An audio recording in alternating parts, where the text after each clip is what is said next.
घूर्णन गति, rotational motion. जैसे एक कोई भी पिंड है, इस तरीके से किसी भी आकृति का वो हो सकता है। यहां कोई पॉइंट है, यहां से कोई अक्ष गुजर रही है। ऐसे समझिए जैसे कि हैंड पंप, जो पानी निकलने का पंप होता है, नल होता है, उसमें एक कील लगी होती है और हत्ती को हम ऊपर नीचे करके उसको घुमा सकते हैं। किवाड़ होते हैं, किवाड़ में कब्जे लगे होते हैं, उसके परितः किवाड़ को बाएं दाएं किया जा सकता है, घुमाया जा सकता है। तो एक तरह से ये अक्ष हो गई जिसके परितः इस वस्तु को, पदार्थ को, किसी भी पिंड को घुमाया जा सकता है। अगर चारों तरफ को घुमाना चाहे तो वृत्ताकार मार्ग में घुमाया जा सकता है। तो ये जो अक्ष होती है ये कहलाती है घूर्णन अक्ष। और इसमें अगर किसी पिंड की बात करें, इस पिंड में किसी छोटे पिंड की, छोटे पार्टिकल, मान लीजिए एम द्रव्यमान का कोई कण है और इसकी घूर्णन अक्ष से दूरी मान लीजिए r है, तो एक तरह से ये कण इस अक्ष के परितः यूं चारों ओर चक्कर लगाएगा, वृत्ताकार मार्ग में चक्कर लगाएगा। दूसरा कोई कण होगा, मान लीजिए एम डैश, ये किसी दूसरी त्रिज्या आर डैश के वृत्ताकार मार्ग में चक्कर लगाएगा। ये पार्टिकल एक चक्कर लगाकर यहां आएगा तो दूसरा इसका यहां का पार्टिकल भी एक चक्कर लगाकर वो यहीं आ जाएगा। इसका अर्थ यह हुआ कि इनके कोणीय वेग बिल्कुल एक जैसे होंगे। किसी भी दृढ़ पिंड में, दृढ़ पिंड का मतलब होता है कि बाहर से कोई भी बल लगाएं तो उस पिंड में अंदर जो पार्टिकल हैं, छोटे छोटे कण हैं, छोटे छोटे परमाणु हैं, उनके बीच में कोई विस्थापन नहीं होगा, यानी उनके बीच की डिस्टेंस में कोई चेंज नहीं आएगा, दूरी में कोई अंतर नहीं आएगा। तो ऐसा पिंड दृढ़ पिंड होता है। और उसकी अगर हम किसी अक्ष के परितः को घुमाते हैं तो इनका कोणीय वेग सबका एक समान होगा। जितना कोणीय वेग इसका है उतना ही कोणीय वेग इसका है। जैसे एक छत का पंखा होता है, मान लीजिए 3 पंखड़ियां उसमें हैं, तो तीनों पंखड़ियां एक साथ एक समय में चक्कर लगाती हैं और कोणीय वेग ओमेगा बराबर होता है 2 पाई n/t, यानी n चक्कर t समय में लगाते हो तो कोणीय वेग ओमेगा हो गया। डेल्टा थीटा बटे डेल्टा टी, ये इसकी बेसिक डेफिनेशन होती है ओमेगा की। तो जब समान समय में समान चक्कर लगाएंगे, तीनों पंखड़ियां वही होंगी पंखे की, तो इसका मतलब है कि तीनों का कोणीय वेग बिल्कुल एक जैसा होगा। यानी दृढ़ पिंड कोई भी जो किसी घूर्णन अक्ष के परितः घूर्णन गति कर रहा है, चारों ओर वृत्ताकार मार्ग में चक्कर लगा रहा है, उसमें सभी कणों का कोणीय वेग एक जैसा होता है। अगर हम ज्यादा तेजी से घुमाएंगे तो सभी का कोणीय वेग ज्यादा हो जाएगा और वो सभी का एक जैसा होगा। तो इस अक्ष के परितः इसको घुमा रहे होते हैं। अब जैसे रेखीय गति की बात हम करें तो रेखीय गति में क्या होता है, एम द्रव्यमान का एक पिंड है, उस एम द्रव्यमान जो कि जड़त्व कहलाता है। यहां जड़त्व, जड़त्व जैसे कि न्यूटन का गति विषयक पहला नियम है, उसे जड़त्व का नियम भी कहते हैं। किसी भी वस्तु की अवस्था में परिवर्तन का जो विरोध करता है, उसकी जो प्रकृति होती है उसे जड़त्व कहते हैं।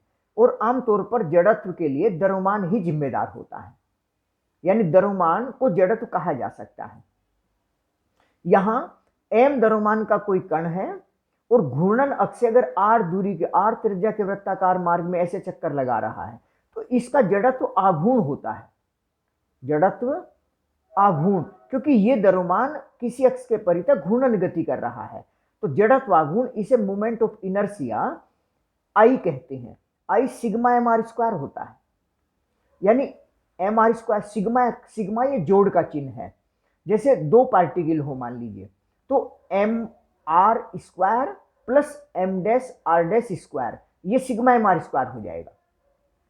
अगर m1 m2 m3 बहुत सारे पार्टिकल हो तो सबका जोड़ हो जाएगा, जैसे m1 r1 square plus m2 r2 square plus, इसी तरीके से अगर n पार्टिकल है तो mn rn स्क्वायर, ये कुल मिलाकर जड़त्वाघूर्ण हो गया। तो जड़त्वाघूर्ण घूर्णन गति में होता है विरोध करने, जो अवस्था परिवर्तन का विरोध करने का गुण रखता है कोई पदार्थ, उसे हम जड़त्व कहते हैं। रेखीय गति में जड़त्व कहते हैं और घूर्णन गति में जड़त्व आघूर्ण कहते हैं। ये इस पिंड की प्रकृति है जो कि अवस्था परिवर्तन का विरोध करती है। अगर हम कहें कि ये तो हमने अलग अलग दूरियों पर मान लिए हैं, अगर हम कहें कि पूरा पूरा पिंड का द्रव्यमान केवल m यहां है, कैपिटल M द्रव्यमान एक बिंदु पर है और घूर्णन अक्ष से उसकी डिस्टेंस k है, तो तब जड़त्वाघूर्ण m k स्क्वायर ऐसे लिखा जा सकता है। यानी m1 m2 m3 अलग अलग पार्टिकल हैं, अलग अलग दूरियों पर हैं, तो कुल जड़त्वाघूर्ण ऐसे निकालेंगे। लेकिन अगर हम कहें कि पूरे सभी जितने भी द्रव्यमान हैं उन सभी का कुल द्रव्यमान कैपिटल M है और हम ये कहें कि वो केवल स्मॉल k डिस्टेंस पर है, तो m k स्क्वायर जड़त्वाघूर्ण हो गया। अगर ये इसके ठीक बराबर आ रहा है, इसका मतलब है कि जो k है ये परिभ्रमण त्रिज्या कहलाती है, रेडियस ऑफ जाइरेशन, परिभ्रमण त्रिज्या। यानी कैपिटल M द्रव्यमान k डिस्टेंस पर हो और घूर्णन गति कर रहा हो, इसका जड़त्वाघूर्ण जितना होगा m k स्क्वायर, उतना ही पूरे पिंड में जो अलग अलग पार्टिकल हैं उन सभी का जड़त्वाघूर्णों का योग इसके बराबर होगा। तो ये परिभ्रमण त्रिज्या कहलाती है और इसका मान भी निकाला जा सकता है, जैसे कि k स्क्वायर बराबर I अपॉन m हो गया, तो this implies that k is equal to under root I upon m। ये परिभ्रमण त्रिज्या होती है। तो यहां जैसे जड़त्व होता है रेखीय गति में जड़त्व यानी m, और इस पर हम कोई बल लगाते हैं तो त्वरण पैदा होता है, और त्वरण पैदा होगा तो एक रेखीय त्वरण A होता है,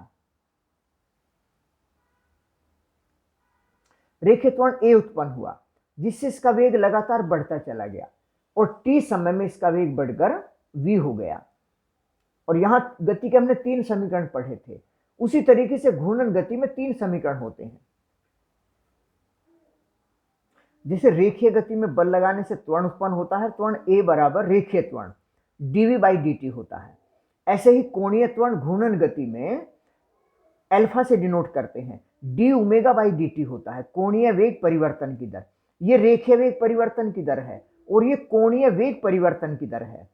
अब देखिए, हम जानते हैं d by dt omega v upon r होता है, v बराबर r ओमेगा, एक समान वृत्तीय गति, क्योंकि घूर्णन गति में भी सभी कण वृत्ताकार मार्ग पर गति करते हैं।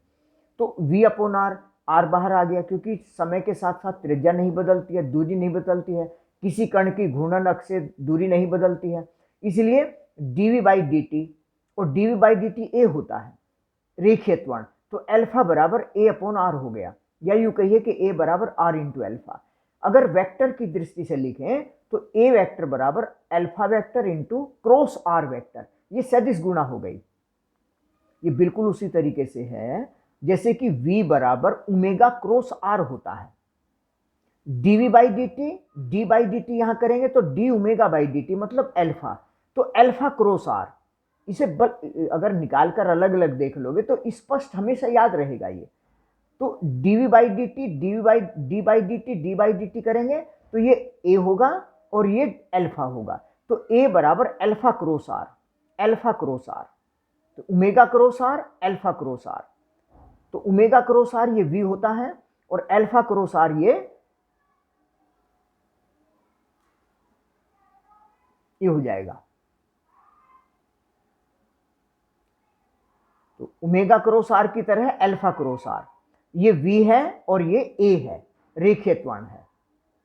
रेखीय गति और घूर्णन गति में बहुत समानताएं हैं।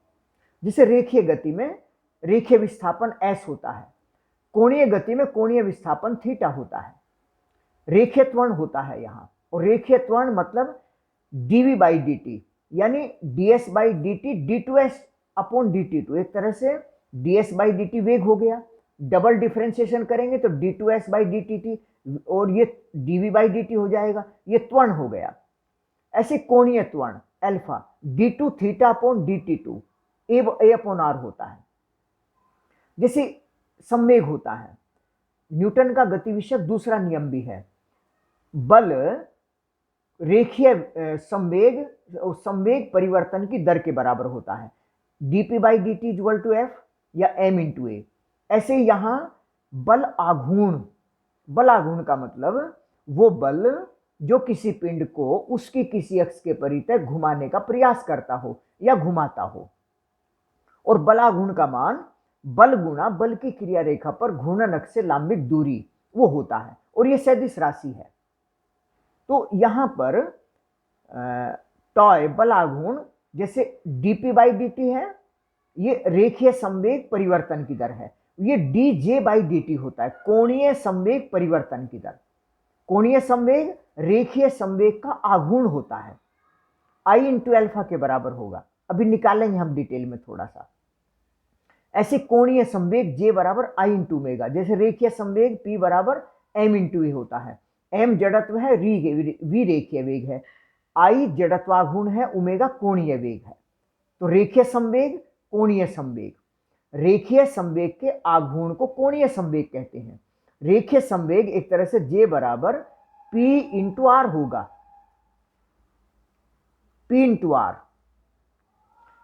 जैसे रेखीय गतिज ऊर्जा होती है, यहां घूर्णन गतिज ऊर्जा होती है, ये शक्ति F इंटू वी होती है, यहां शक्ति टॉय इंटू ओमेगा होती है। रेखीय संवेग संरक्षण नियम, यदि बाहर से किसी पिंड पर कोई बल नहीं लगाया जाता है तो उसके रेखीय संवेग में कोई परिवर्तन नहीं होता, डेल्टा पी जीरो होता है, डीपी बराबर जीरो होता है, यानी संवेग में कोई परिवर्तन नहीं, यानी संवेग नियत रहता है। ऐसे कोणीय संवेग संरक्षण नियम है। अगर बलाघूर्ण नहीं लगाया जाए घूर्णन गति कर रही किसी वस्तु पर, तो कोणीय संवेग में कोई परिवर्तन नहीं होता, यानी कोणीय संवेग नियत बना रहता है। तो बहुत समानता है। जिस तरीके से रेखीय गति में हमने रेखीय गति के 3 समीकरण निकाले थे, ऐसे ही हम घूर्णन गति में घूर्णन गति के 3 समीकरण भी निकालेंगे।